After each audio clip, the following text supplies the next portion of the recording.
what was good and provided for me, I still struggled to develop self-confidence. Right. I think a lot of that is misunderstood. It's not talked about in a sense that it's a skill you can develop. You just Yes. absorb it from the people around you, right? You see how they interact, you see. And so if you're constantly around role models that also haven't quite figured that out, you tend to struggle with it also. And what that created for me was a complete overpowering need to people please. I was so Wow. terrified of rejection. I was so Okay. terrified Right. that if I didn't do what somebody else wanted, it would be considered unkind. And I was raised to be kind, like always show kindness, always show love. Right. And I still believe that to this day. But Okay. then learning that you are able to set healthy boundaries and to do, and that is still also kindness and love, as opposed to being able to just bend to whatever people say or want because you're so afraid you're going to upset them or be rejected by them. And so um, having that mentality at that age of I just have to please everybody. When I launched in early adulthood and had an opportunity to do some international modeling, Okay. it created a very unhealthy ecosystem for me because I was surrounded by so many things that were not within my value system. But I was Mm. so determined that I wanted to please all these people around me. Okay. I found myself very out of alignment, and it was made me incredibly miserable. And it created a situation where I had unknowingly tied my entire self worth to a weight, to a body image, to, external XYZ. And then when life shifted and that came crashing down, I thought I was worthless. I went into this dark pit of like, woe is me. I have no value to offer the world anymore because I am no Wow. longer, you know, 110 pounds and what these people tell me is good enough. And so it was being able to kind of like reclimb out of that hole to create self value, to find myself again, and Mm-hmm. then to put it forth in the world because I started recognizing so many other people were struggling with similar issues. So, Yes. And myself, I'm a recovering perfectionist. And some people pleasing that's involved, in that as well. And so with the recovering perfectionism and then the people pleasing and all of an approval addiction, they all there together, kind of like in the same absolutely. family, so to speak, right? And like with that approval addiction, that comes in, the love and approval addiction comes in from that seed of rejection being implanted in your soul Mm-hmm. unknowingly. You see what I'm Mm-hmm. saying? And so then, like you said, you end up carrying this weight that you don't even realize you have, you Yeah. know. And it makes me think about even in the scriptures when the disciples were with Jesus and Jesus, say, well, do what they are telling you to do, but don't do what they are doing. When he was telling them about the Pharisees, right? It's okay Mm-hmm. to go ahead and follow what it is they're telling you to do because they sit in the seat of Moses, but don't. He said, but don't do what they're doing because they were hypocritical. And he was starting to tell them Mm-hmm. about them tying up weights on people. So it's like it's easy as far as the 1, 2, 3 for salvation, but they wanted to give all of this extra stuff, and they walked Absolutely. around wearing these elongated tassels on their prayer shawls and then wearing scripture verses hanging from their wrist and from their head over enlarged boxes, those phylactery boxes. So it's like they were putting the weights on people. And so when it comes to the perfectionism and the people pleasing and approval addiction, we're putting weight on ourselves as well as putting weight on other people, expecting them to feed those different things, if that makes sense. Oh, yes, absolutely. Absolutely does. So yeah, I can definitely relate to, like you said, that weight. And then when you start chiseling away at it, I like to think of it kind of like, how you have a sculpture, and then if Mm-hmm. you think of it just being a big block, but then if you think of a sculpture, just chiseling away at it to become, so that you could eventually become the truest version of yourself, that is just so freeing to me, just that thought. Oh. And like me thinking of the process of going through, so with the self-confidence, what age you think you were when all of that started, when you started to realize that what was needed to be there wasn't there? Do you remember what age you were? I was probably 25, 26 Okay. when and I think it was it was a combination of things, but ultimately I had gone back to school. So my original background is in fashion design. I Wow. worked doing wardrobe and styling and all that stuff in Hollywood. It was wonderful. I still love it. It is still such a passion of mine. I utilize it in all my work with clients now. But when I lost all sense of self-worth, right, and I was self-sabotaging my career because I didn't think I deserved it anymore. Okay. It took me a while, and I pivoted a little bit and went back to school for rehabilitation services. Gotcha. And with the idea that I was going to make clothing for people with disabilities. Okay. I just was trying to find purpose outside of myself. I've always loved helping people. I've always been very involved in that. And I needed something that felt like I could use my skill set to serve others. Right. And I think in being able to do that, to serve others, allowed me to start recognizing what was incomplete within myself. Wow. Just by serving others, you saw what was missing.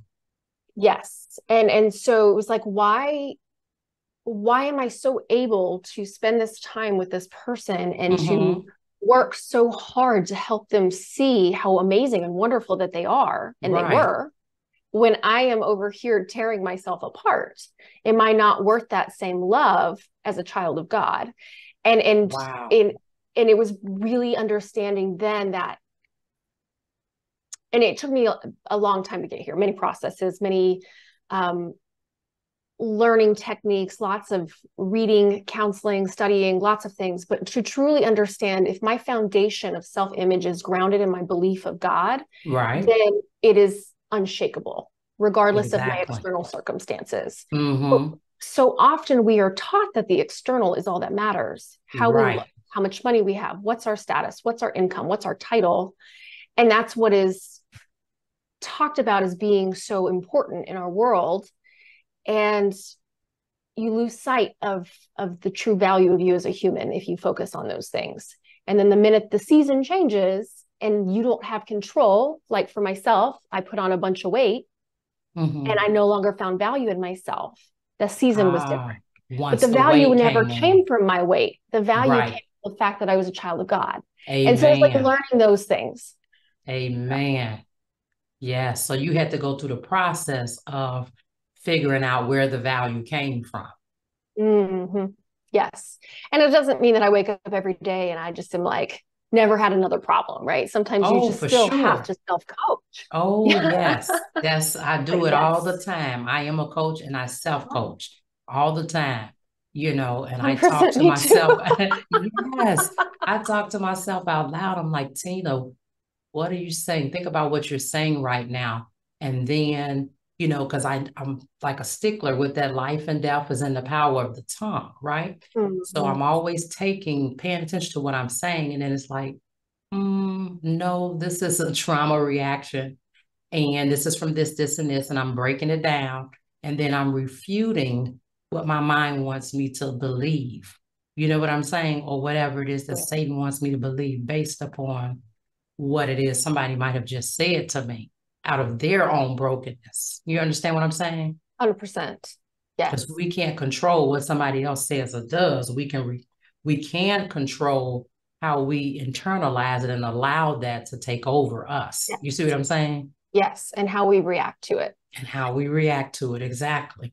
Because a lot of times people will say things to try to get a rise out of us. And I am the type of person where I'm really easygoing. And so people think easygoing equals pushover, but it doesn't, and back in the day I was, and then once, as you mentioned, realized the value, then it's like, no, I can't be doing that anymore. Like, yeah, I'm easygoing and all of that. And what you see is pretty much what you get. And I'm not going to allow you to run over me. You know Correct. what I'm saying? Yes. Because of your own Yes. brokenness and whatever work you need to do, I'm sorry you're going through it. And you're not running And over. Yes, yes. yes. And I here's my want, boundary. yes, here's my boundaries because I believe in protecting what I value. You see what I'm saying? So it's like if I value my time and if I Mm, value my peace and I value my mind, I value my body, my soul, my spirit, I can't allow myself to allow other people who don't value those things to come in and feel like they can run amok. And right. so it's a lot of challenging work, but it's worth it, like you said, with the self-confidence and the people pleasing and whatnot. And so you said around 25, 26, when you really realized that, how long do you think it was before it took you to like say, okay, this is an aha moment? Like, you could start feeling a shift and a transition from that like mentality. When do you think that was? I think the shifts started happening very organically before I ever recognized it. Mm, So I was doing the work mm-hmm.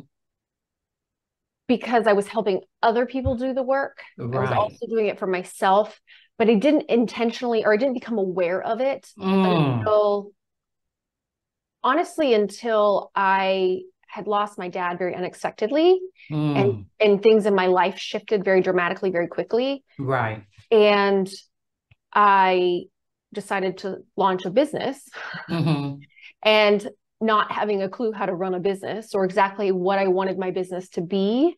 I knew I wanted it to be around styling and fashion. That was like, this is a tool I use to serve people with. Right. Um, but there was still always this piece missing because it's so external, and there's Right. so much of internal that your external is a reflection of your internal, essentially. And so if Amen. I'm not also addressing the internal, Right. the external is half at best, right? So I agree. I think it was when I was kind of thrown into like discovery of how do like all of my struggles, my personal weaknesses, all of these Mm-hmm. things that I was already doing work on, until I Right. really started honing in on what was holding me back as a business owner. Then I started recognizing, oh, here are these massive shifts. Mm, And got then you. that's when it started happening, like to really fall into place for me intentionally. Wow. When you started the business and then you had Mm-hmm. already been serving people and it just kind of started coming together Correct. unknowingly. I love when the Holy Spirit does work like that, and then it's like even sometimes you can read a book and all of a sudden you get this aha moment, like this is what I went through. And then it opens the door and connects to other things without you even realizing it a lot of times. And I think when Oh, we're, you know what I yes. mean? I think that's why books, I think that's why music, they're so powerful, because you find Very. something that's relatable and it hits you and you're like, oh, me too. And when Yes. you stop and say me too, then you have to start asking, but why? But why? Yeah. What And happened? are you okay with that being a me too? Or does it Right. need to be something else? Exactly. Oh my goodness. It's some powerful stuff. I tell you. And because it's like once you, like they say, we can't unknow what we know. And so once Mm-hmm. we start going down the line and opening up that door, then we're able to just start connecting all kind of things and integrating them, all different things that we've never done before. And it's some powerful stuff because it also helps us to be able to see like, wow, this was the origin of that. And Mm-hmm. then to be able to heal from that. And then also to have it where you're not defining yourself by that, because we can keep continuing to do it, or we can dismantle the lie from whatever seed was implanted in our soul as a child or whenever it took place. I Mm-hmm. call it our family's love story garden, right? Yeah. And so we got certain seeds that were implanted in our souls. You know, we had certain experiences regarding love. And then what we did, we went on and created, Satan helped us to create lies about love based upon how it was shown to us. You see what I'm saying? And then we just took that lie. It became a limiting belief. You got learned stress responses. Then we've got this limited worldview. And then we go around looking for other people, you know, unknowingly, our brain looking for other people to confirm all of these biases and toxic worldviews. And we just reinforcing belief systems. Exactly. That, you see what I'm saying? Yes. And if you look for it, you will find it. You will find it. We will find it. If we're looking for somebody to think all of blank, and when I say blank, that's a group of people are like this, are lazy, are unclean, whatever we've come up with from this family's love story regard, whatever lies came into these, you know, created those confirmation bias statements, our brain is going to keep on looking for those people. We're not going to be able to find all these people who are in that particular group who are doing good. Our brain is just only going to look for these confirmation bias statements that we came up with, you know, unknowingly. Yes. I mean, it's powerful when you think about just how powerful the brain is and how it, you know, it looks for that familiar. And the familiar is not always good. We know that. Right? Yeah. And so what would you think? I mean, oh my goodness. So if somebody said, what's a toxic relationship? What would be your definition of one?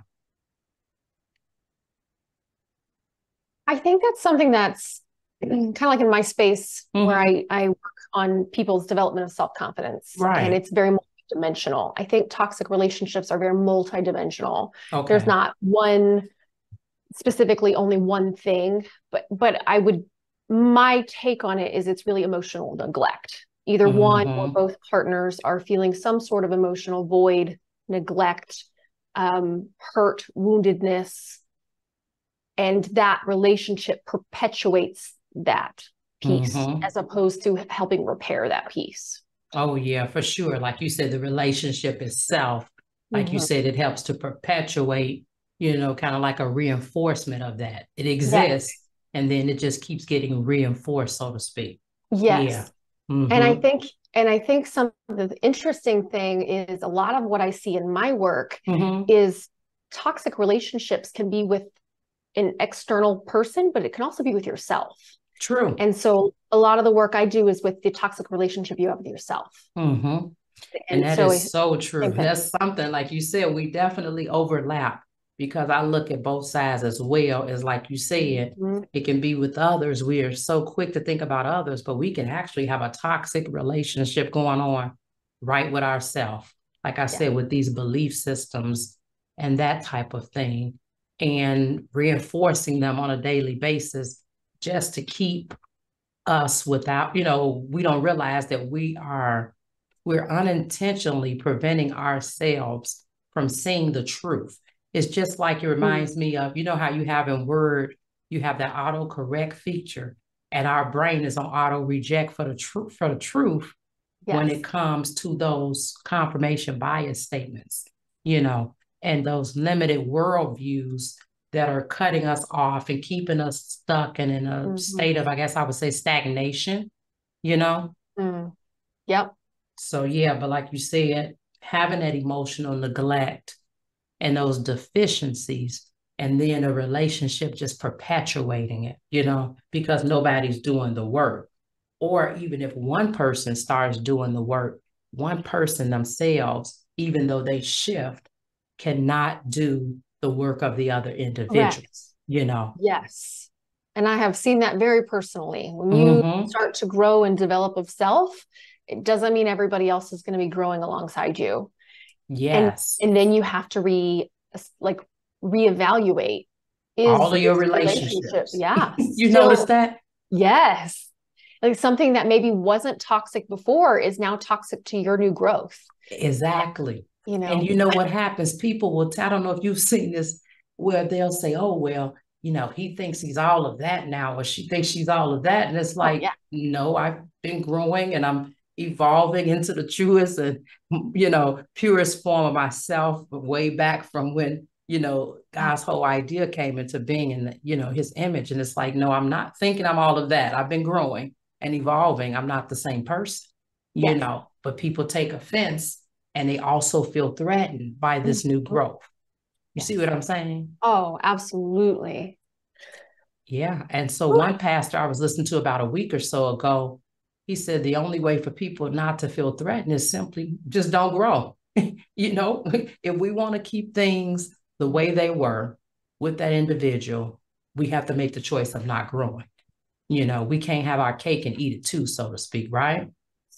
So true. Oh, my word. I'm telling you, this is some powerful stuff we're talking about. Holy Spirit moment. Now, how do you think that with Christians, that they stay in the toxic relationships for the same length of time, like for so long as like the non-Christians, or do you think their reasons are different? I think there's some similarities, there's some differences, just based on belief systems, right? Right. I think the overall reason anybody stays somewhere is humans, human nature. We operate out of pain or pleasure, right? True. So if you are living in a relationship that is uncomfortable, it's miserable, but you're familiar with it, you will stay in that uncomfort, that misery, until the pain becomes so bad, the pain of changing is less uncomfortable than the pain you're living in. Amen. I agree 100%. I think that's just human. I think where the shift for like Christian beliefs is a lot of times we are under the beliefs, particularly as women, right? Of constantly serving, of constantly being, wanting to make the relationship work and always questioning. And I find myself doing this too. When is it, this is a growing pain and we need to work on this, and it's healthy to work on this because long-term love requires work. Exactly. But when do you recognize that the other person is unwilling to do work and you are doing the work by yourself?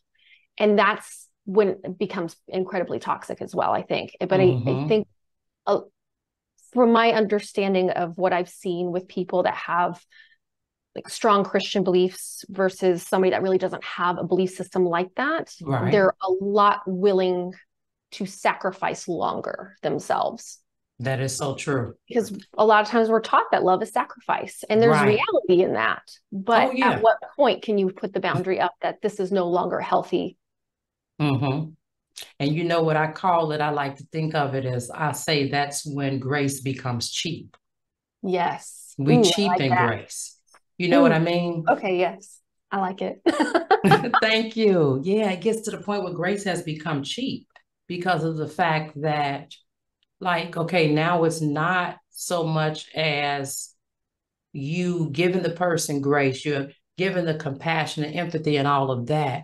You are being a doormat. You're being walked all over. And that person is like now taking advantage of you.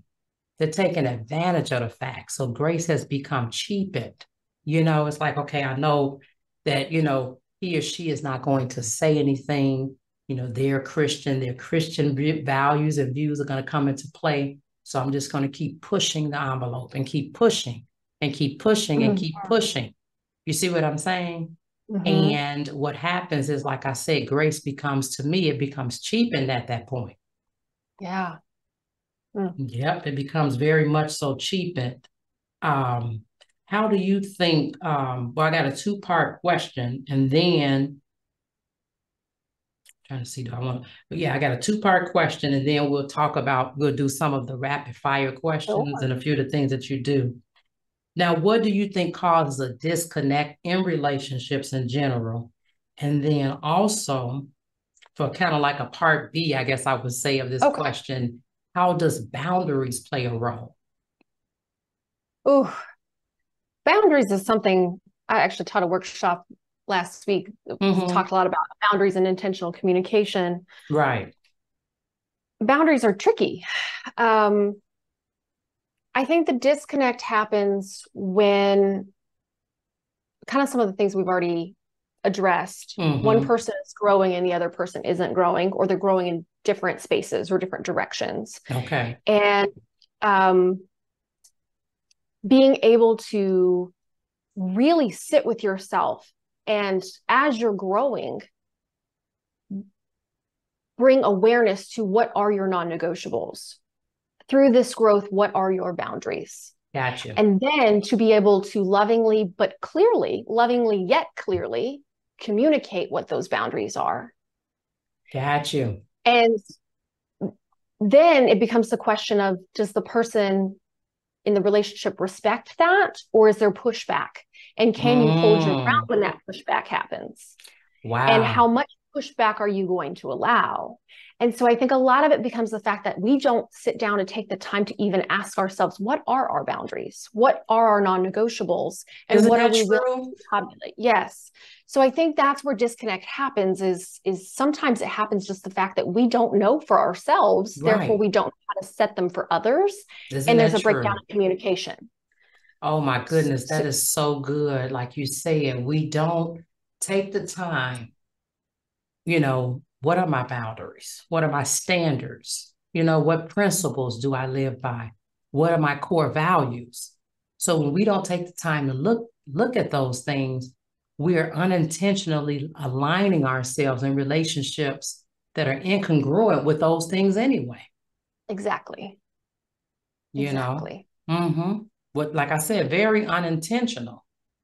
And if we would start writing this stuff down and comparing and like, okay, this is what I want in all of those areas that I just discussed, then a lot of times we would go like, this is what this person values. This is what I value. Are we heading in the same direction? Can two walk together except they be agreed? Amos 3 and 3. So it's like, are we in agreement, or am I just trying to make something work? Exactly. And it's not always that it's in romantic relationships. This could be friendships. This could be even with associates. This can be mentor and mentee assignments. This could be other sisters and brothers in Christ and ministry, business, etc. Because we like to think of just romantic, but we have relationships that we're involved with, even if we're working out we're working at an organization, and we're co-workers. Absolutely. And we think, you know what I mean? And I say there's two ways to really know someone. This is just my advice. When you work with them and when you live with them. If we don't get a chance to know people in any other way, we will working alongside them and living with them. You understand what I'm saying? Oh, 100%. And like you say, a lot of times we set stuff up, but we're already going against our standards and our core values and our boundaries and principles we live by. But because we haven't written them down or even taken the time to think about it, we're just aligning ourselves up with people who may or may not be going in the same direction that we're going. Exactly. Yes. Because for some people, and it works for them, but for some people, growth is not important. That's very true. You know what I'm saying? Yes, it's not the same importance for everybody. Or every season of life. Every season of life. And then what happens a lot of times, we keep expecting us out of other people. Yeah. You know what I mean? Because of the fact that we're producing good fruit. We're concerned about reciprocity, in relationships, we're establishing good conflict resolution skills and styles and all of that type of thing. Everybody's not doing that. And so a lot of times we assume because we're a certain way, when we interact with somebody else, they are going to reciprocate that. That's so true and so powerful, being able to recognize that. You know what I mean? And it's like we're expecting, like I said, ourselves from that other person and thinking like, and so I think a lot of times that's why it ends up going into like hurt feelings and that type of thing, because of the fact that we're thinking that, oh, this person is like I am. Yeah. When they, like I said, what works for somebody else may or may not work for you. And Yes. so it's not that you're going to judge what works for another person. And it's not that you're going to judge what worked for you. It's just that sometimes what works for them and what works for you is not congruent. It's incongruent. And so it's just a relationship from the start that's just not going to work out. But Yeah. if we haven't taken the time to ask ourselves the important questions, that's when we're going to run into a problem.